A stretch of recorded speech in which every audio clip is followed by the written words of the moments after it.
Hi guys! Long time no see. I know. I've been gone for far too long. I promise I will get better about pushing these episodes out, especially because we're now live in 18 countries. Who was going to tell me that? That's kind of crazy. 18 different countries. All 7 continents. Okay, 6. I can't. Not Antarctica. We're not there that far. I made a mistake. I corrected myself. Don't come for me. So with that being said, ladies and gentlemen, hello and welcome back to another episode of Young, Wild, and Adulting.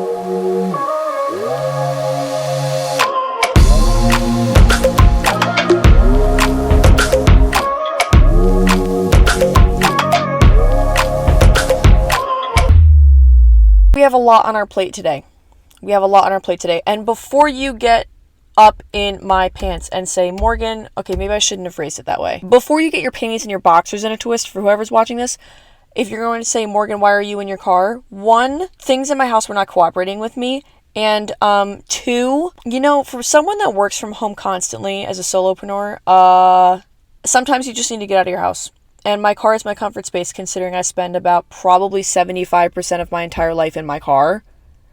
It has become my safe space. So, here we are. Before we dive into today's heavy episode, as you can tell by the title, which I would like to start off by saying I knew the title that I wanted to make this episode before I released it, before I wrote it. There's a lot of alliteration into it, and it has a lot of main points that I really want to drive home, because it isn't talked about enough.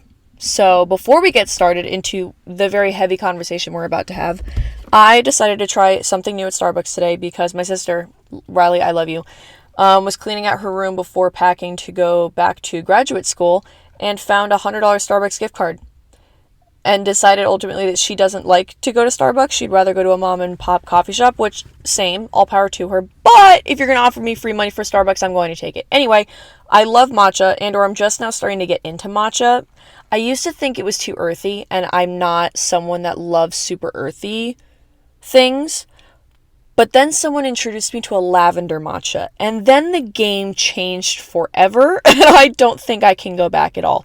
Also, for those of you who are new here, hi, I'm Morgan. I have crazy undiagnosed ADHD, and I don't have medication for it, so if my brain goes all over the place and I go from one thought to another, please don't come for me and be patient with me, or skip out if you don't think it's entertaining. Entertaining. I think it's entertaining because when I watch myself and I have to edit this back, oh my god, see, it's already happening. When I watch this back and have to edit myself, things don't go very well, and I get very upset at myself. Anyway, moving on. So today it's already happening again. Starbucks doesn't have, lavender syrup. What's up with that? Because every coffee shop I go to downtown where I live has lavender syrup. So, anyway, Starbucks, I'll buy it for you if you need it. So there's lavender cold foam. So I've never tried this, and we're going to try it together. Let's do a little taste test, shall we? Oh, sweet Jesus. Oh my god. Let me stir it in, actually. This is not going to go well. If I spill this everywhere, you guys are going to laugh at me. And I wish you could be here to laugh with me, because I'm going to be laughing here all by myself if this spills all over me in my own car. We're going to hope that doesn't happen. I'm starting to understand why people hop on this trend. 1, because it tastes good. 2, because it's actually very aesthetically pleasing to look at. Okay, now it's fully mixed in. Now we're going to try it again. Oh my god. Oh my god. There's a girl running right now. I'm so glad I did my run this morning. I just looked at my watch and it's 2:22. Can we acknowledge that for a second? Okay, I've been seeing a lot of angelic numbers recently. Okay, Morgan, I'm getting way off track. Anyway, I'm glad that I went running this morning because it's 92 degrees outside right now. Yes, I live in the South, so I'm prone to living in very high temperature areas. I'm aware. But, oh my god, what was I saying after the girl? Oh, angelic numbers. I've been seeing 222, 444, 666. That one scares me. And 888 a lot recently, which are all very transformative in a transitional period level things. So, I'm going to take that with not a grain of salt and a heap of sugar, if you will, because I'm ready for my life to change dramatically and drastically and exponentially. Any adjective you can think of, fucking throw it in there, because I'm ready for it to change. And I hope that this is the universe showing me that it is going to change. Anyway, today's topic of conversation, before I absolutely lose my marbles, there's absolutely no caffeine in this, by the way. Matcha has barely, if any, I mean, it comes from green tea, which has caffeine, but apparently matcha doesn't have that much doesn't have that much caffeine in it, which is fine because it's not like I need more caffeine. I already had 2 cups of coffee today. Don't come for me. I like my caffeine. It's never going to change. And, it's my vice. I could be doing drugs. I could be doing stupid hard drugs, but instead I'm having multiple cups of coffee. Oh my God, multiple cups of coffee a day and a matcha. I don't have matcha every day. Okay, you know what? Instead of talking about my drinking and eating habits, let's please dive into today's topic of conversation, shall we? Why did I title today's episode Alcohol, Addiction, and ADHD? Or Alcohol, ADHD, and Addiction, whichever one I decided on. It's not something I see talked about frequently until it is the point of no return. That was a lot of T's. Now I'm starting to understand the little visor here and safety screen. Anyway, the point of no return, meaning when you have to start seeking information for help and not telling anyone. So if you're looking up YouTube videos for this kind of help, if you're looking up TikToks or Instagrams or any kind of reels or videos for this kind of help, anything that will offer you advice, if you're starting to look it up, it's gotten a little too far. Coming from someone who has been there, done that, I'm not going to sit on a pedestal and act like a saint. I'm not. It's one of the reasons why I'm going to talk about this today. But a lot of things that I want to discuss today are things that your big sisters will not tell you, your big brothers will not tell you, and your parents will not tell you, and your teachers will not tell you. They are going to talk about things in an umbrella term. They are going to go over the vague topics that I'm going to cover more openly and not specifically, or narrow it down to what you are going to experience on an individual level, because it's a very taboo topic. Because nobody wants to talk about addiction, nobody wants to talk about alcohol, and nobody wants to talk about what you're experienced to when you enter certain friend groups or you enter freshman year of college, like I'm going to be kind of guiding this conversation towards, if you will. I didn't realize it was going to be this bad until I got to college. So I wish there was someone to tell me all of this before I entered college, and I'm going to give it to you straight. I'm going to hold your hand, but I'm not going to sugarcoat anything. I'm going to be blunt and absolutely honest with you because I wish someone was that way with me when I entered college. So without further ado, I'm going to hold your hand while I say this. I'm going to take your hand now. Because this is a harsh conversation, as always, pull out your snacks, pull out a fun little drink. I'm not talking about alcohol. Although I guess if you would like to, but maybe not for this episode. Maybe save the glass of wine for some other time and instead find a fun little sparkly drink. I would name them if I could. My fun little prebiotic sodas, but until someone's willing to sponsor me, I'm not going to give them a name drop. So anyway, we're going to pause and take another nice little sip before we get into the hard stuff. Now comes the fun part. Morgan, why are we discussing such hard topics today? Well, to be completely honest with you, I don't see this being talked about enough, if at all, on the internet. The things I'm going to be covering today are things your parents won't tell you, are things your older sisters and brothers probably aren't going to tell you, things your teachers will not tell you. Why? Because a lot of people think that you need to live this and experience it yourself so that you can make your own decisions. And while I say yes to that, to a degree, I think that it needs to be discussed more than people are talking about it on the internet, because it sometimes is the difference between life and death. So if anyone's going to give it to you straight, it's me. I mean it with love. I mean it with respect. I mean it with, from a big sister to a little sister or little brother, whoever is watching this. I hope this gives you some sort of comfort and guidance coming from someone who has been there, done that. And I hope you make smart decisions from this point on. I'm not saying this because I don't want you to have a good time. I do want you to experience all that college has to offer. But I want you to be safe, and I want you to realize there are 3 more years of college, and do not waste it all and lose it all on one night. Okay? Number 1, you are going to be exposed to a plethora, a myriad of things you never thought you'd be exposed to. First and foremost, before I get into the more difficult conversations, difficult is not a word, bacteria. For example, because a lot of people came for me on my Instagram and my TikTok videos while I was discussing this, and I understand that I did not articulate it to the best of my ability, but I will try my best to do so now. Us as living organisms, our skin is the biggest organ on our body. Most people think it's the heart, other people think it's the lung. That's incorrect. It is your skin. Think of how much your skin touches on a day-to-day basis. I whipped my head around because I thought a fucking bee was going to fly in here, but it's not. Think of how much your skin touches on a daily basis. And I don't just mean your hands. When you lean against a wall, when your hair touches something, when your leg touches something, Your body's absorbing the bacteria on that surface in which it touches. Now, with that being said, think of how many people did not have the luxury while they were growing up to go on said family vacations, whether it was in the same state, outside the state, or go big or go home, outside your country, or even across the world, because everybody grows up in different tax brackets.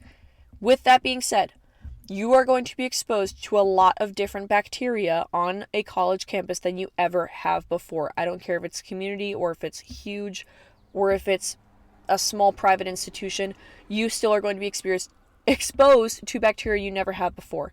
To put it in simple terms, to go back to a nice little history lesson, let's all reflect back on our civics and our social studies.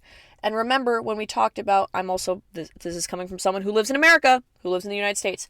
When Christopher Columbus and the other pilgrims decided to leave England and the UK, hop on a ship and come over to where the Native Americans lived in North America.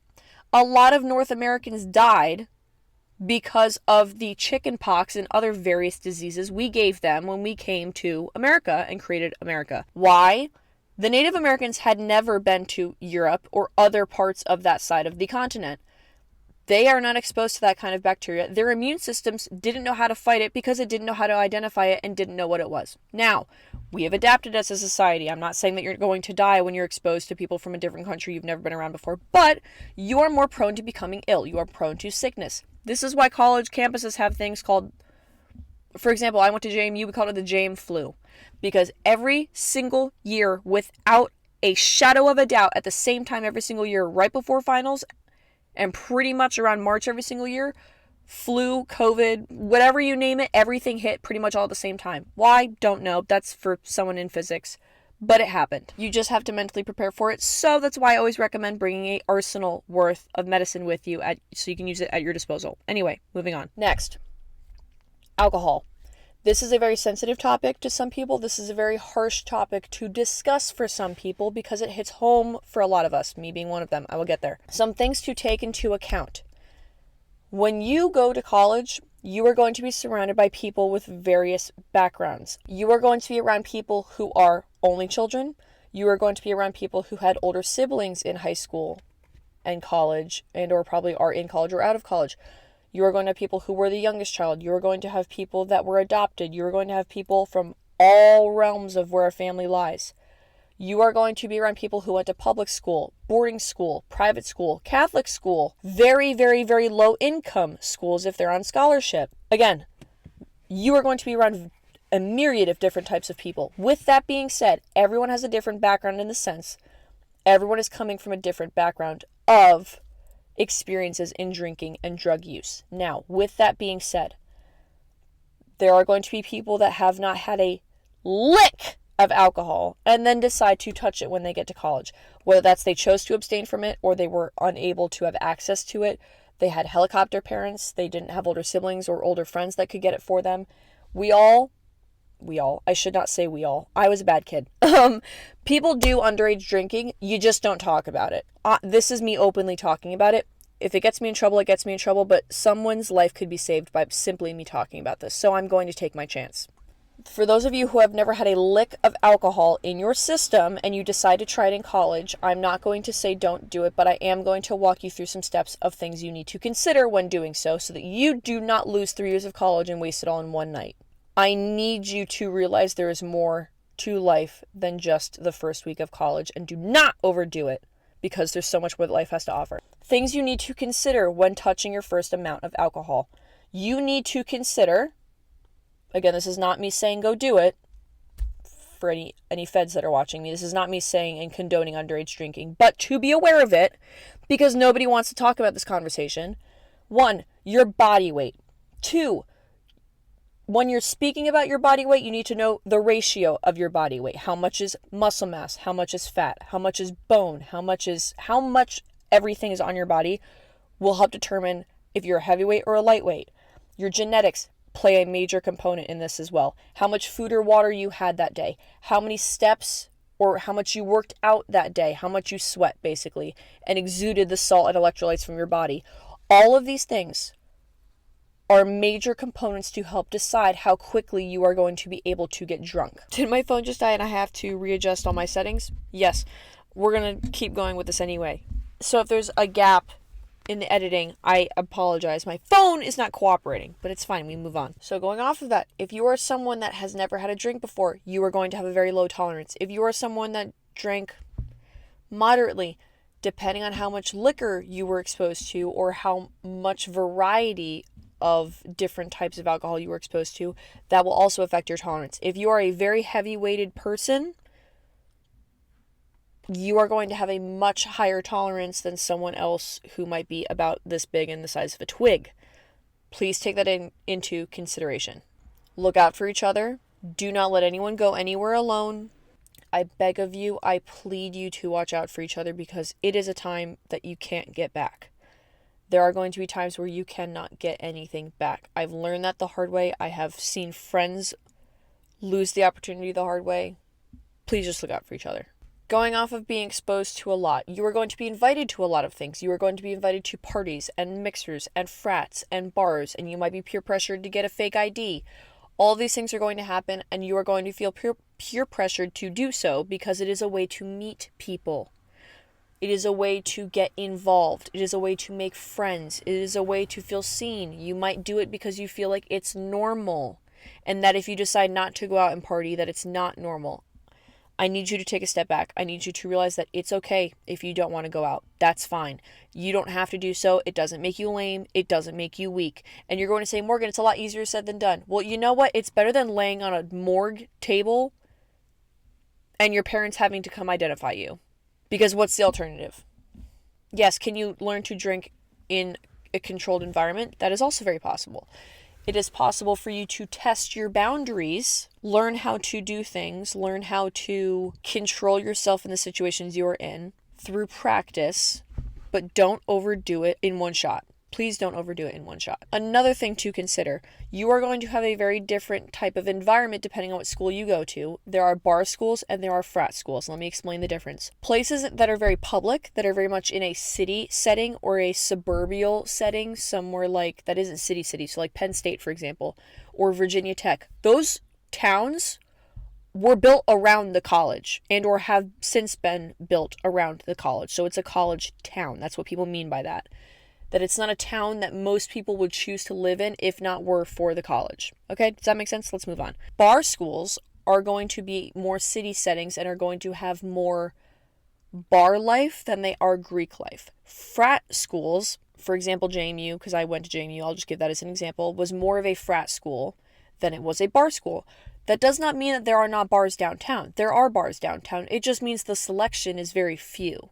There are probably 3 bars downtown that a lot of JMU students go to. It is a frat school in the sense that we had 13, by the time I graduated, it was 17% of the entire student body population was in some kind of Greek life. Male, female, social sororities, public fraternities, social fraternities. And for those of you that are thinking, Morgan, how can you have a co-ed fraternity? Well, you have law fraternities, you have biology fraternities, you have national honors fraternities, the list goes on. I made a list for you of pros and cons of bar schools and frat schools. Now, bar schools, pros, meeting a ton of people outside your college, especially if you live in an area that has, or a city, for example, Boston. Oh my gosh, if you go to school in Boston and you go to a bar, you could meet anyone from Harvard, MIT, Cambridge, Northwestern. You're meeting people from, nope, sorry, Northwestern is Chicago. Northeastern, you know what I meant. You're meeting people from all over. It's a great way to meet people. It's a great way to make friends. Anyone can get in. It's not like a frat where they're going to stop a boy at a door and have to ask you for a boy to girl ratio. Fun outfits. Enough said. I love a good outfit. The girls can pop off wearing really cool outfits, especially if you live in a city. If you live in a small suburban town, you can still pop off. Do what you want, sis. And last but not least, networking with people outside your school. I already touched on this, but specifically if you're going to meet maybe older people or people that are already in a work environment, especially if you are going to a school in a city, near a city, and you want to go into finance and you're meeting finance bros in the bar, that could be a pro. Cons. You are pressured to get a fake ID at a very early age. I should probably dive in on this topic in an entire separate episode on all the things you should and should not do when it comes to a fake ID. Again, this is not me condoning you to get a fake ID for the feds that are watching. I'm not saying get one.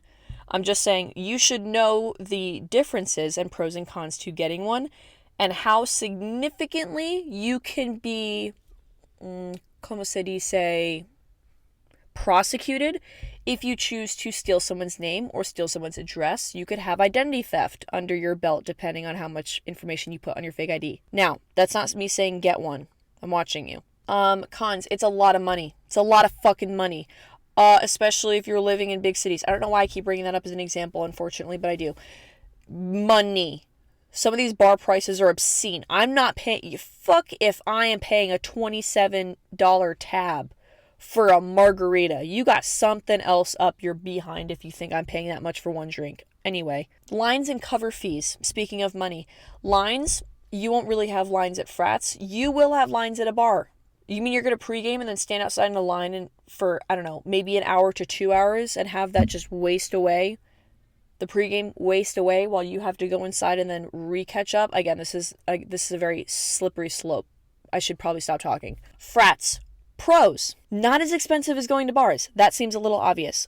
Smaller community than bars, so you can become friends with a lot of people. This I love, especially. Maybe I'm biased because I went to a frat school more than a bar school. You are going to meet so many people, especially if, and I'm not saying become a groupie, but you can definitely become friends with someone and a certain type of community, whether that's a frat or a club that you keep going to for house parties, or you can become a part of someone's friend group simply by meeting other people while they're out. It's a great way to meet people. It's a great way to diversify your friend group, males and females and everyone alike, different sports, different majors, different degrees, all of the above. Oh, and one of my favorites, themed parties. Bars don't really do this. Frats and other types of clubs will do this. I love me a good themed party. I will talk about this till the day I die. One of my favorite topics that we ever did for a themed party was called What the Fuck is in My Closet? Oh my gosh. Basically, you wear anything and everything you can possibly think of. Nothing has to match. If you have a boa, put it on. If you have a cape, put it on. If you have one of those drinking hats like you'd see in SpongeBob or at a baseball game, put it on. If you have anything along the lines that signifies somewhat as slightly weird, put it on. If you have knee-high socks that look like chicken legs, put them on. Christmas socks, put them on. Weird Crocs with weird giblets, I forget what it's called, on the top, wear them. Cons, here's where it gets a little bit of a tizzy. Jungle juice. It is usually an open container. It is typically in a bin or a Gatorade looking container you would see in football games or on a bench at a football game, which means it is very likely, if you're just scooping in there with your cup, for anyone to roofie you. Anyone could put anything in there. They could put drugs in there.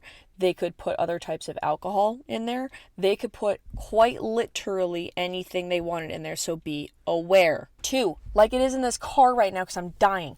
Packed and steamy. Yeah, you better dress not in jeans and a long sleeve shirt. I don't know why anyone's wearing that out anyway, but I guess it would make sense if it's probably late fall, early winter, regardless. You're going to sweat buckets. Honestly, it's kind of like being in an F1 car, one would assume, because the amount of body mass that you lose every single time you walk out of a frat, there's no question about it. Another reason to be careful how much you drink, because you're going to be sweating it all off. Another con, they will close down for mixers. Now, what is a mixer, Morgan? A mixer is when a fraternity and a sorority, or fraternity and fraternity, or sorority and fraternity, I already said that, decides to create a co-party, because sororities can't host their own parties. That's a legal law. So they will create parties that are closed parties to the public because it is only between themselves. Sororities also cannot host parties. They cannot have a house to host parties in, so they will always go to the frat house. They will always go to the social frat house. They will go to a bar if it's a closed event or a closed party, regardless. It means no one that is... Okay, let me be a little more specific. It means anyone in any other Greek life cannot also join. If you're in a different fraternity or different sorority, can't join. If you are non-Greek life, you still can't join. If you are in a social frat, still can't join. It is a closed party between those two individual groups. Make sense? And finally, this is more of a con for boys than girls. The boy-to-girl ratio is very real and very serious. If you are not a male in a frat, any frat, it is going to be significantly harder for you to find a way into this party. Now, what I mean by ratio is stroke. What I mean by ratios is specifically in the first 2 weeks of school, because that's when fraternity and sorority rushing is going on, depending on the school you go to. They will allow you, because they're trying to get, it's marketing, right? They're trying to market rush our frat. So they will let boys in, but they have to have a ratio. If it's one boy, you got to bring in 4 to 6 girls. Sometimes I've even heard crazy people say 8 to 10 girls.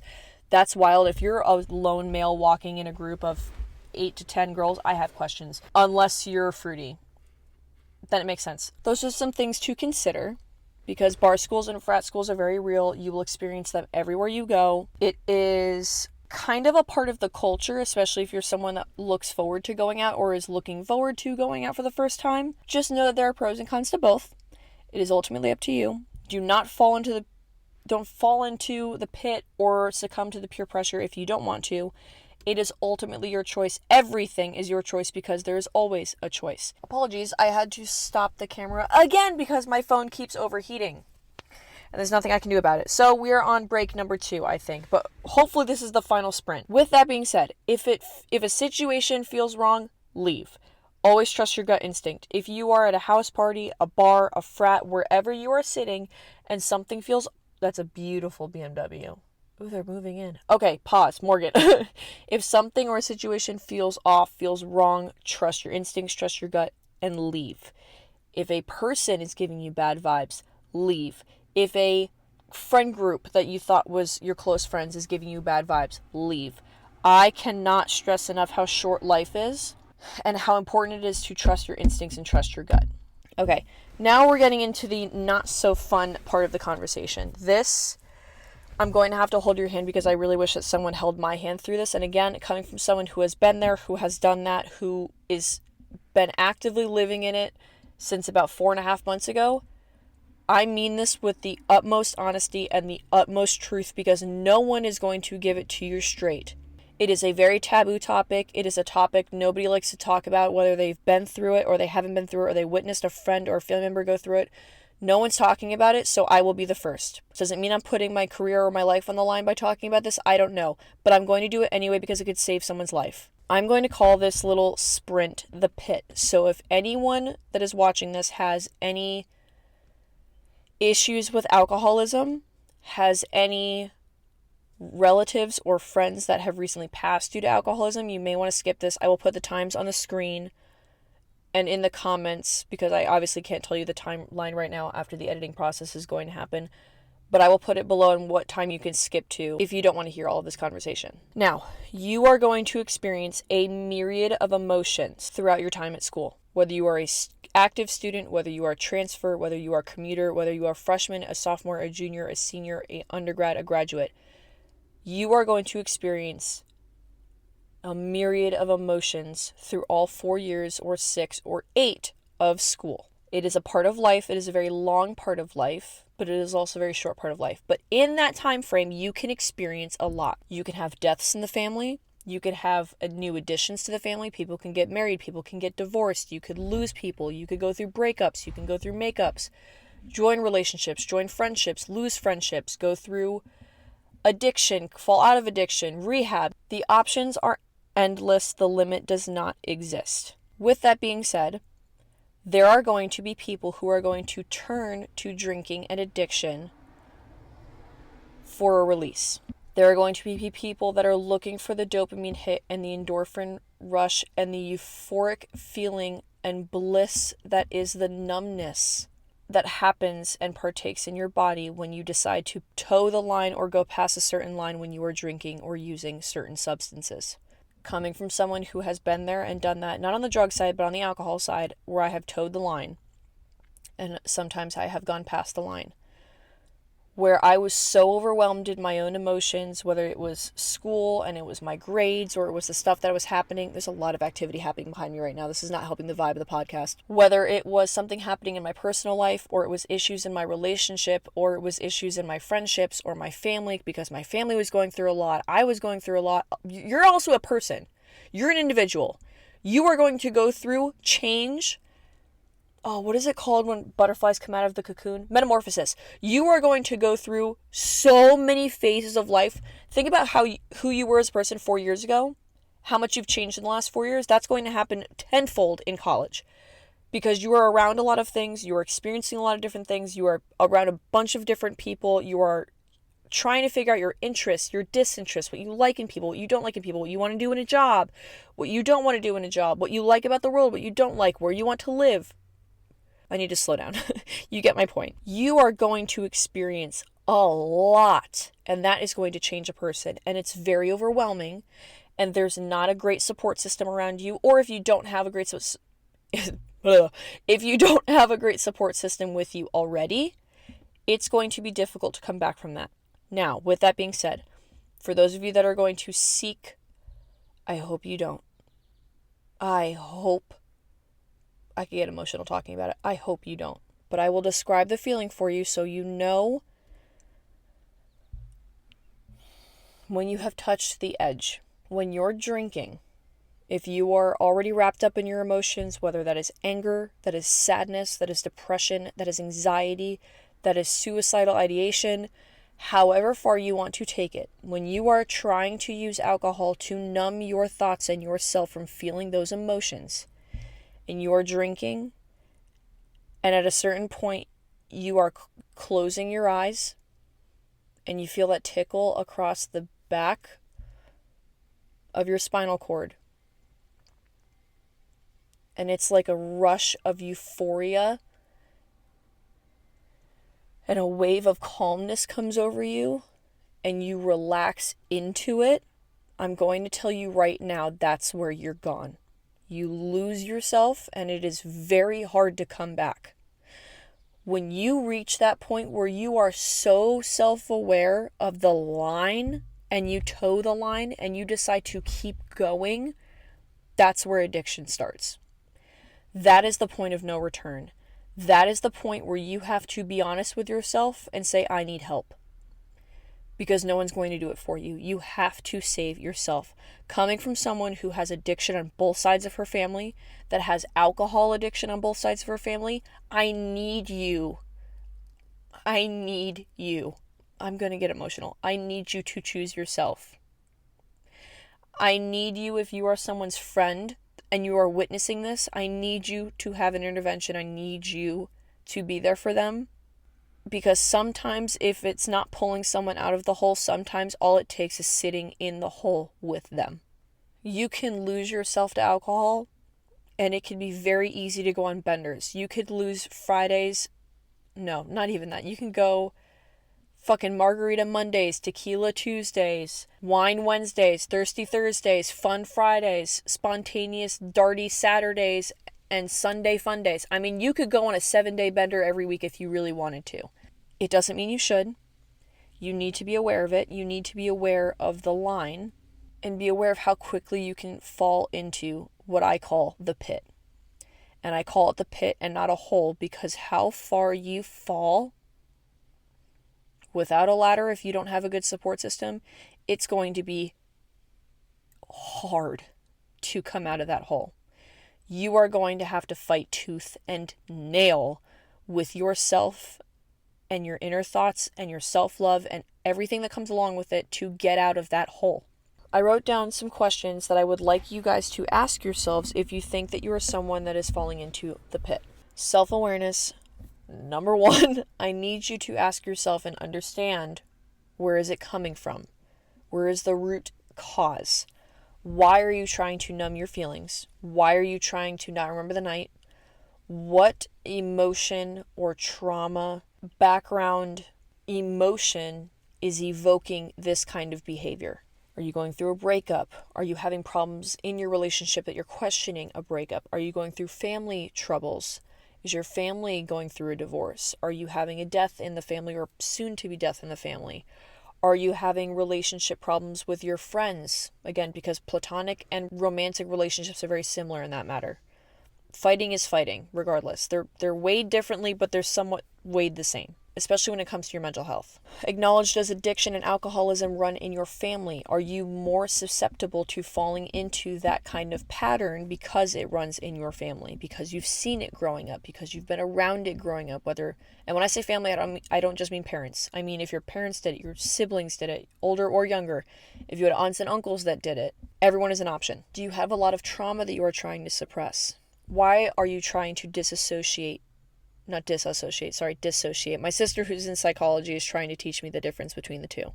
Are you trying to dissociate from something specifically, one event, one traumatic event, or a person? Acknowledge, are you drinking just to drink? Are you drinking because it helps you be around your friends? Are you drinking because it helps you give you confidence?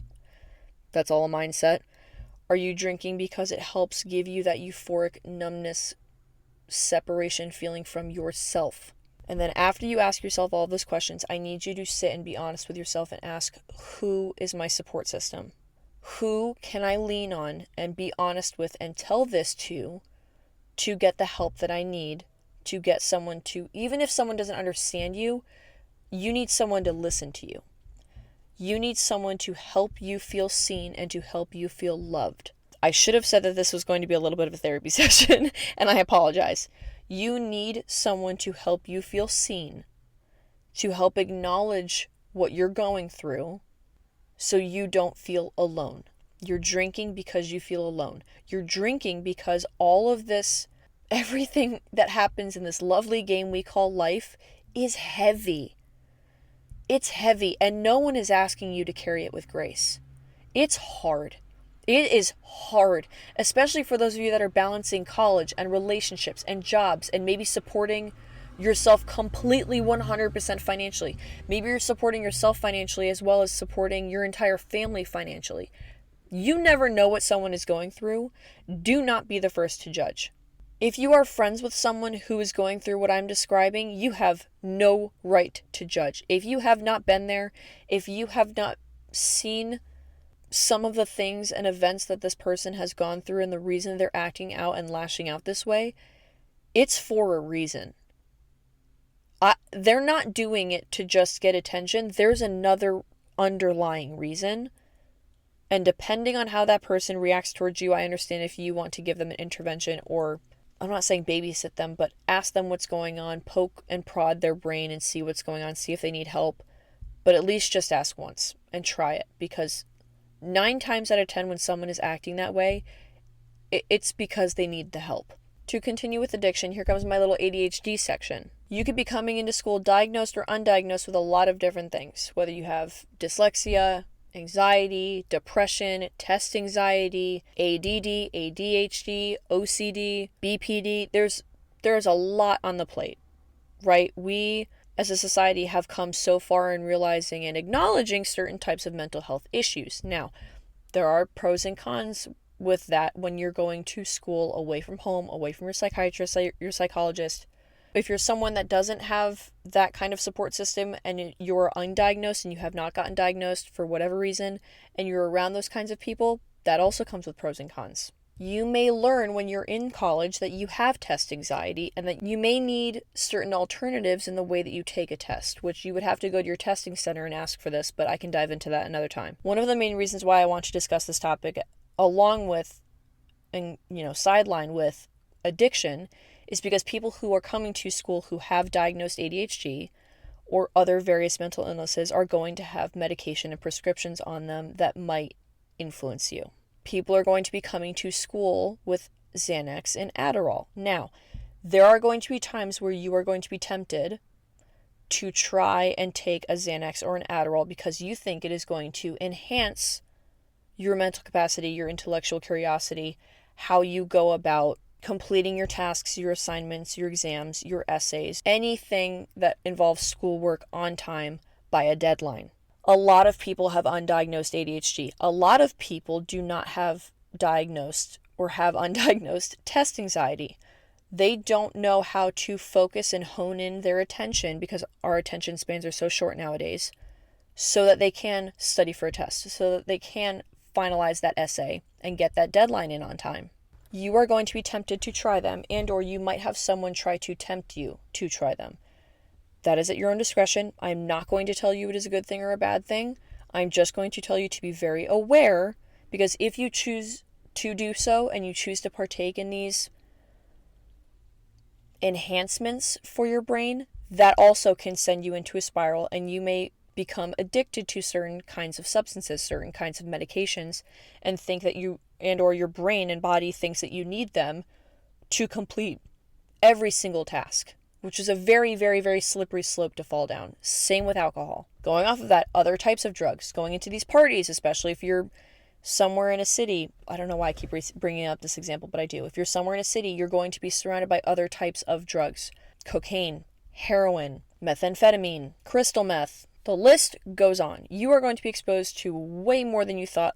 Bringing it back into my first point. You are going to be tempted. I can't stop you. But again, this is where your support system comes in. This is where you need someone that is going to help humble you and bring you back down to earth when you say, I don't know if I should do this or not. One person needs to be sound mind. Whether you're in contact with your family, a sibling, a friend from home, a friend at a different college, your roommate, because you've become really great friends with your roommate, you need to have someone else with you that can help level with you and say, hey, that's a good idea, or hey, that's not a good idea. If you do decide to partake on something, please, please, please follow the buddy system.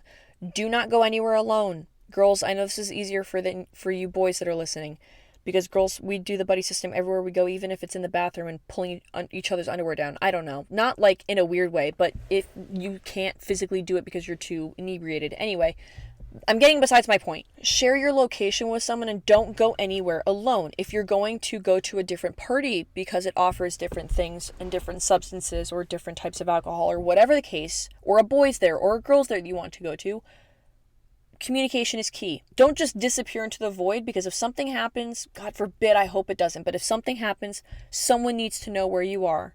It's not like you're home and your parents are going to know where you are. Just tell someone. Just communicate and be communicative with someone near you so that if something happens, someone knows where you are. And finally, since I'm wrapping all this up, for the sprint of addiction to continue, a main point that I would love to drive home for you all is when I'm talking about addiction, I'm not just talking about drugs, I'm not just talking about alcohol. You can become very addicted to altering yourself and your personality when you are trying to figure out who you are after being thrown into a pond where you are a little fish in a very big pond.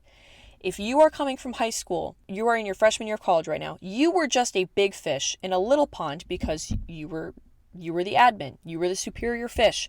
You had 4 grades younger than you. Now that you're back as a freshman in college, you are now the smallest fish in the tier, in the caste system, if you will. You are the bottom of the totem pole. You are now reflecting on everything while you're trying to figure out your career, your interests, your disinterests, how people are dressing up on a day-to-day basis, what interests other people are partaking in, what hobbies other people are partaking in.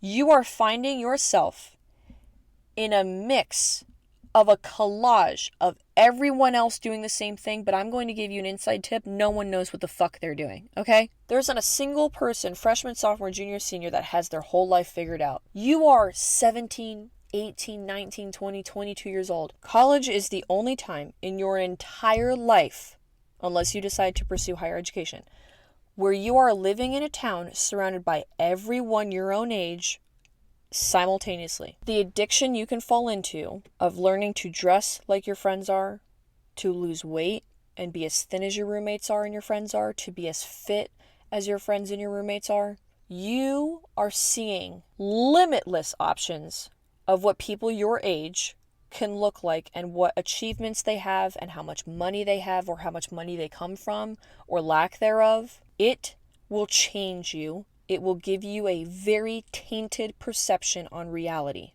It is like living inside of social media. You are now seeing what everybody puts on display. If they choose to put tiny little skimpy outfits on and wear those to class, you're going to see that. You're going to see people dress up like they don't care for college. You're going to see people come from very wealthy backgrounds. You are going to see people come from very low income backgrounds. You are going to see the most studious grade A student that didn't make it into the Ivy, and you are going to see the person that might be on scholarship. You are going to see the person that barely scraped the bottom of the barrel to get into this university. Everyone in college looks different. Life is also based on a reward system. Hear me when I say this. Life is based on a reward system, and I will do dark psychology in an entire separate episode. You will see what works for others and think the same thing will work for you. If my girls, you are going to want to dress a certain way and lose the weight or gain the weight or gain an ass or gain boobs or get lip filler or want to get a boob job, your mind you're going to be addicted to consuming all of the possible options that what you can look like and what you can achieve at your age, because they're also your age. Boys, you're the same way. How many girls a guy has slept with, that's going to weigh in on your ego. How much money he has in the bank, that's going to weigh in on your ego. How much career he has lined up outside of school, that is going to be a part of your ego. There are going to be so many options of things and ideas and personality types and attire, everything. You can become so addicted to consuming all of the different types of ways you can live your life and options you have to change your life, because you don't know who you are yet. You don't. You think by trial and error and doing everything the same way someone else is doing it because it works for them, reward system, it will work for you. I'm going to throw you a lifeline and I'm going to say it isn't. Just because something works for someone doesn't mean it's going to work for you. Just because something works for someone else doesn't mean it won't work for you. It could. But do you want to take that chance every time? Have a good support system. Please do not succumb to peer pressure. Do what you want. You always have a choice. Watch yourself. Listen to yourself. Be self-aware in the sense of identifying when you think you're towing the line of going too far, because it's addicting and it's very hard to come back from it. Very hard. I have a lot of friends right now that are choosing to abstain from alcohol in their mid-20s. I will be 25 in a couple of months. I am personally choosing to abstain from alcohol while training for my marathon. I decided this after my friend's wedding in May. I can't say specifically for any one reason, but I can talk about that another time if you guys want me to dive into that. But me, as well as other friends of mine, are choosing to abstain from alcohol, also because we had decided that we overdid it a little bit in college. So again, this is your reminder. You have 4 years of college. Do not overdo it in one night. Do not overdo it in 1 year. Do not overdo it in one semester, 1 week, 1 weekend. Your options are endless. You have time. Give yourself the time. Woof, that was a nice long episode, and I'm sweating buckets. I hope you don't see the sweat, but if you do, that's fine. It is 96 outside right now, and I still have 2 phone calls to do for the rest of the day. And then eventually get right on editing this so I can give it to you guys. But I hope that was insightful. I hope you learned something. I hope it was educational. I hope you send this to your friends.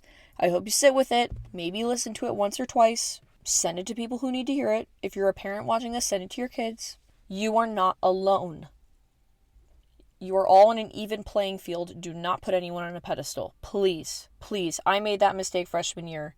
And the girls that I thought were on pedestals, now that we're 2 years, almost 3 years out of school, I can tell you right now they're not doing very much. It's like high school. There are going to be cliques. There's going to be a reward system. You're going to have teachers you like, teachers you don't like. But my main point of this episode is to watch out for the addiction and watch out for how easy and slippery of a slope it is to lose yourself in this first year while you are trying to find yourself in this first year. Or honestly, even if you're not a freshman and you're watching this, you can fall down that slope at any time. You can lose yourself at any time. Be aware, have a good support system, and just be honest with yourselves. And also have a good time.